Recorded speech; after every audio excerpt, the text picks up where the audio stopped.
Who dat to the Who Dat Nation? Welcome to the Dome Patrol podcast, your podcast for the New Orleans Saints here on the KB Radio Network.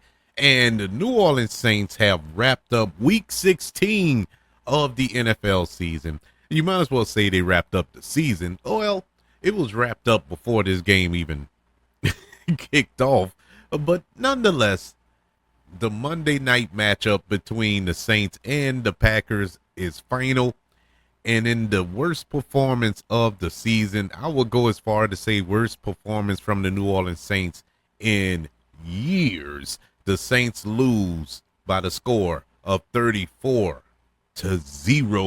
The Green Bay Packers dominated from start to finish. It wasn't.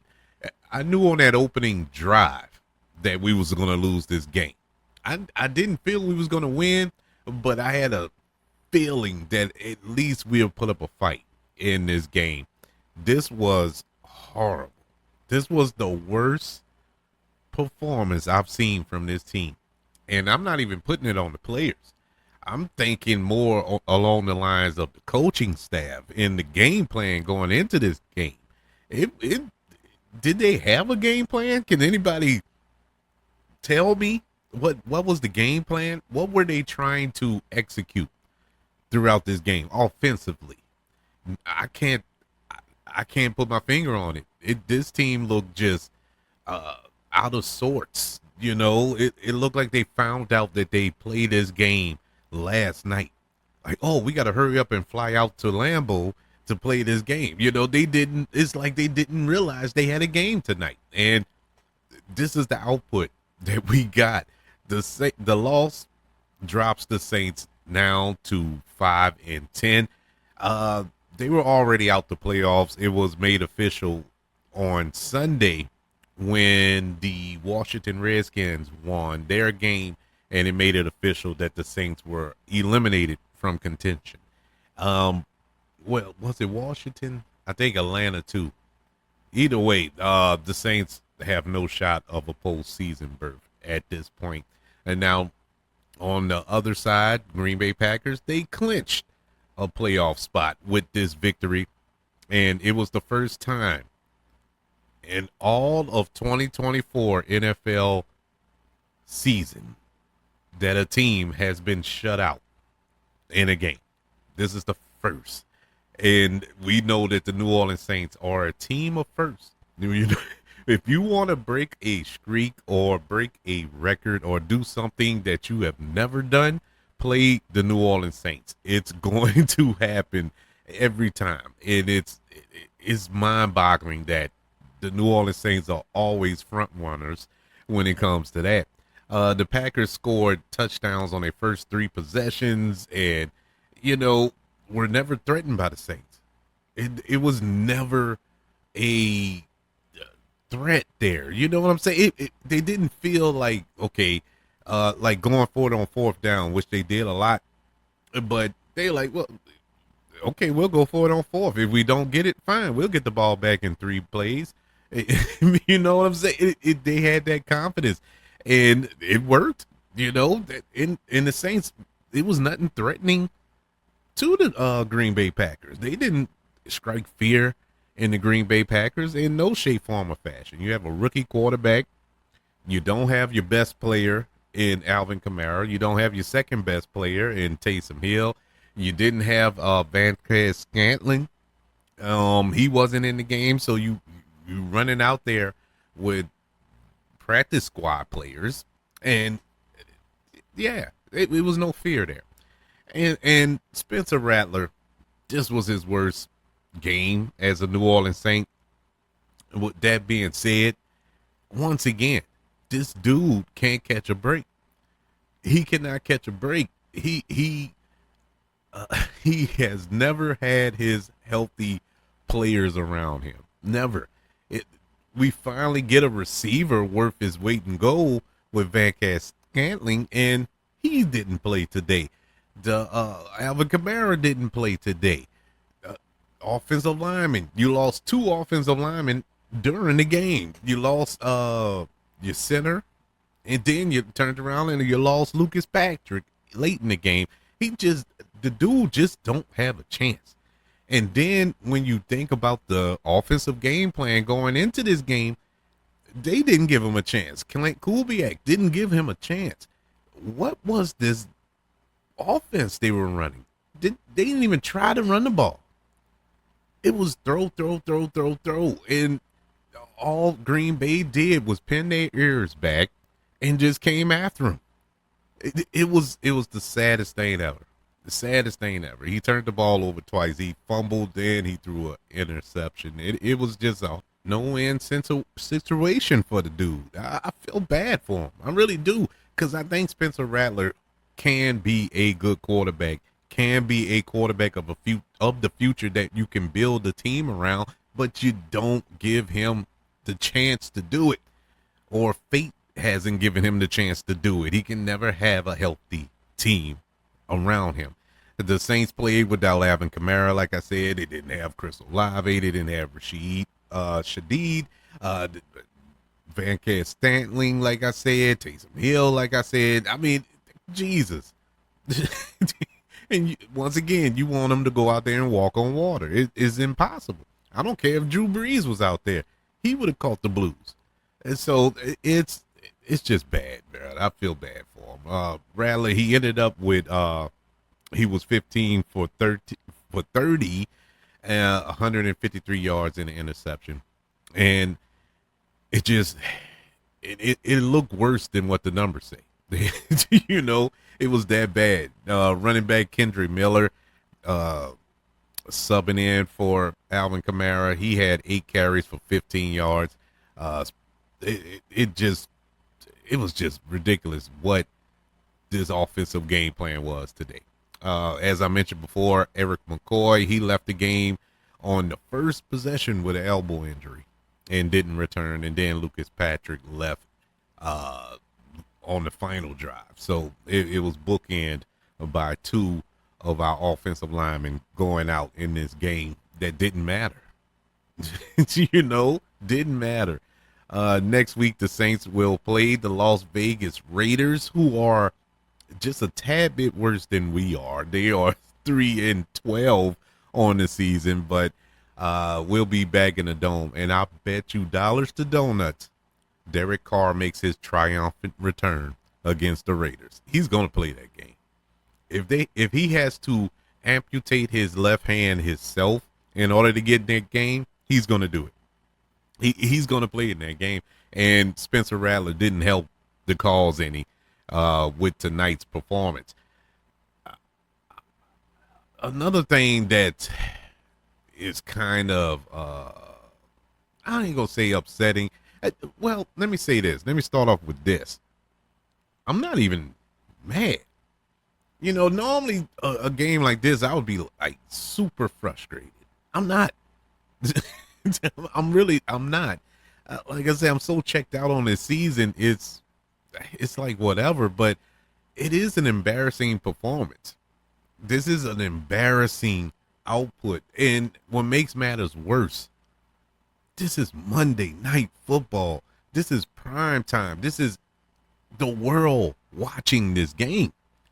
And this is what you put out there for the world to see. If it happened on a Sunday, 12 o'clock game, hidden within 8 other games playing at the same time, you can kind of get lost in the shuffle. But when you are at center stage, that's bad, man. And they just looked like the worst team in football, which what they are right now. Let's be honest. The Saints are currently the worst team in football. I don't care what the record may dictate.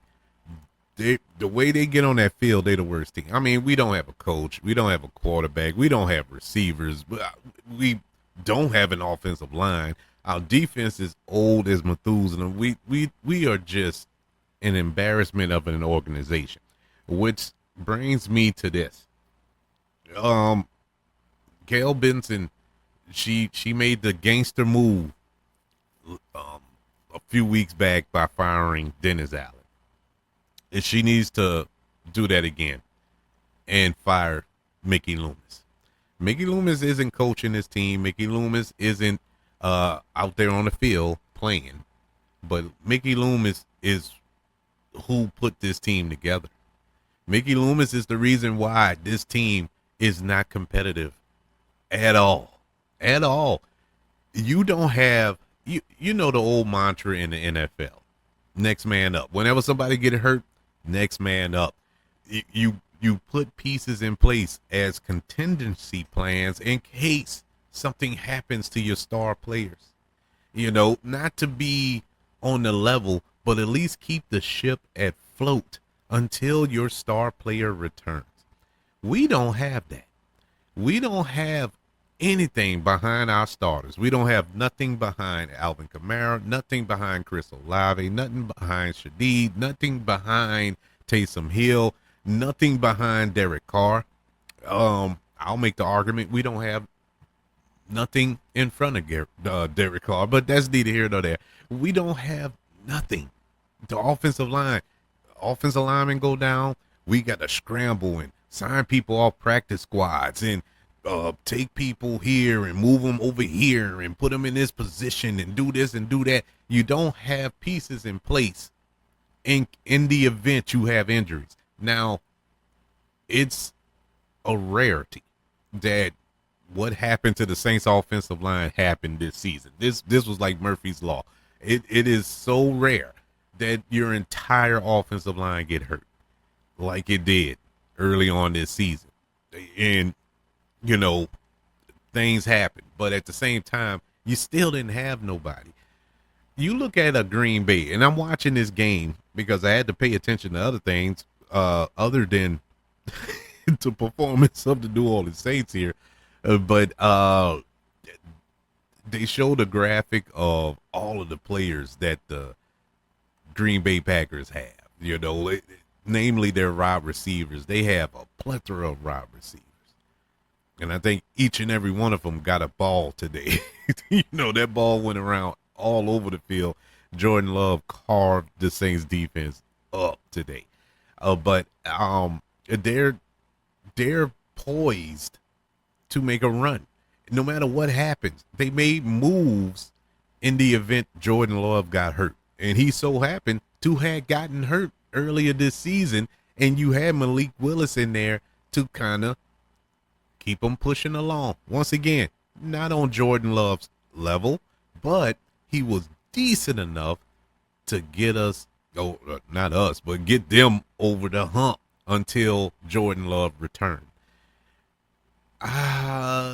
Look at the Saints. Derek Carr goes down. You got basically two rookies. I know Jake Haynard is a second-year player, but he's basically a rookie. You got two rookie quarterbacks behind this dude who get concussions like the weather changes in New Orleans. He's a concussion waiting to happen. And I don't understand the mindset of this organization. And Mickey Loomis is to blame. He is a horrible general manager. Horrible. I mean, he's horrible. I mean, the proof is in the pudding. The mere fact that he still defends Dennis Allen tells me everything I need to know. The dude needs to go. And everybody that's championed for this high pick, which I get it. Well, obviously we're going to get a high pick in the draft, but are you 100% confident that the Saints going to make the right pick? I'm not. I am not excited about having a high pick in the draft like everybody else is. I'm sorry. And God knows I want him to make the right choice. But I just don't have faith in this team. Not with Dennis, same guy. Not with Mickey Loomis as the general manager, as the supreme decision maker for the Saints. I just have zero confidence in him. And so I'm not going to be happy until he go. I thought Dennis Allen would kind of relieve the stress of the failures of this organization, but obviously that was just a piece of the puzzle. We need to get rid of the final piece, and that is Mickey Loomis. And being as though he has a percentage of the team, He's in Tom Benson's will as a part owner of some sorts. And so the odds of him being fired or let go or relieved of his duties are slim to none. And that's the parts that is so disturbing as a Saints fan. But we'll touch in more on that when we get to our season wrap up in a couple of weeks. But it just hit me today. It was like, man, this gotta stop. Because we're gonna another thing, not just the high draft pick, it's the coach search.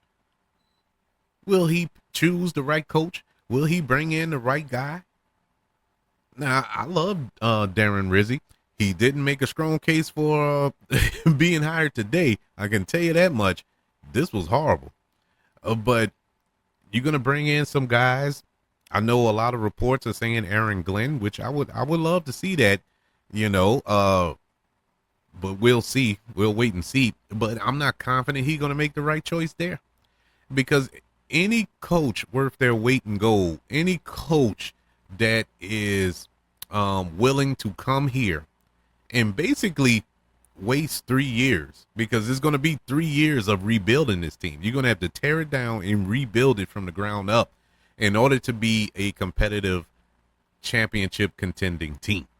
And so you're going to need a coach that's going to be patient, a coach that's going to be no nonsense, and it's basically he's going to have control. He's going to have Sean Payton level control, and I don't think that Mickey Loomis is willing to do that for somebody. So like I said, these are all assumptions, and we all know what happens when you make an assumption. But I don't believe in Dennis Allen. I keep calling the man Dennis Allen, probably because they joined at the hip, or the fact that I don't know whose butt, I don't know whose lips are attached to each other's butt, because they're the same person. Mickey Loomis. But anywho's, let's get back to this monstrosity of a game. It's really nothing to talk about. It is zero to talk about when it comes to this game, other than the fact the Saints got blown out. There are no highlights, no shining spots. Normally I wait to the end of the show to do my grades, but I can give them right now before we even get to our stats. The grades are pretty simple. Offense, and in case you don't know how we do the grades of every Saints game, and this is your first time listening to the show, welcome to the show, by the way. This is how I do it. I grade the offense, the defense, the special teams, and the coaching staff, round them all up, and come up with an overall grade for the New Orleans Saints performance tonight against the Green Bay Packers. Pretty simple. Pretty sure y'all know where it's going, being as though you lost 34-0. Offense gets an F, defense gets an F, special teams gets a D, and coaching gets an F. Overall grade for tonight's performance against the Green Bay Packers is an F. It's sad. It was sad. But let's get into the stats so we can get up out of here. It's Christmas. It's Christmas time. You're not gonna break my joy, Saints. You're not gonna do it to me. So let's get to the stats, and we're gonna head up out of here. Starting with the passing for the New Orleans Saints, our leading passer was, of course, Spencer Rattler. He was 15 for 30, 153 yards, 0 touchdowns, and 1 interception. He was sacked 3 times today. I think he was pressured close to 13. Yeah, he caught it today. For the Green Bay Packers, their leading passer was Jordan Love, 16 for 28, 182 yards, 1 touchdown. He was not sacked at all. The leading rusher today for the Saints, Spencer Rattler. Spencer Rattler, 5 carries for 28 yards. Leading rusher for the Green Bay Packers was, of course, Josh Jacobs. 13 carries for 69 yards and a touchdown. I really thought early on, now granted, they started pulling starters late in the game, and I thought early on he was going to just have 200 yards rushing on the Saints. He was destroying them. Leading receiver for the New Orleans Saints was Foster Monroe. Now I want you to take this stat, and this tells you everything you need to know about this game. The leading receiver for the Saints tonight was Foster Monroe with 2 catches for 33 yards. And one of those catches were 21 yards. Yeah, it was that bad. It was that bad. For the Green Bay Packers, their leading receiver was Jaden Reed, 3 catches for 76 yards today. Moving over to the team stats, team statistics for the Monday night game versus the Packers. First downs, Saints had 14 first downs. Packers had 24. On third down efficiency, Saints were 4 for 11. Packers 6 for 13. On fourth down, Saints were 0 for 2, whereas the Packers were 3 for 3. 100% on fourth down. Total plays, Saints ran 53 total plays to the Packers 69. Total yardage, Saints had 196 total yards. Packers had 404. Total drives, both teams had 9 drives apiece. Yards per play, Saints 3.7, Packers 5.9. Passing yardage, Saints 129, Packers 216. Rushing, Saints 68, Packers 188. Red zone, Saints, of course, didn't even sniff the red zone. Did they even cross the 50? I don't think they crossed the 50-yard line tonight. They were 0 for 0.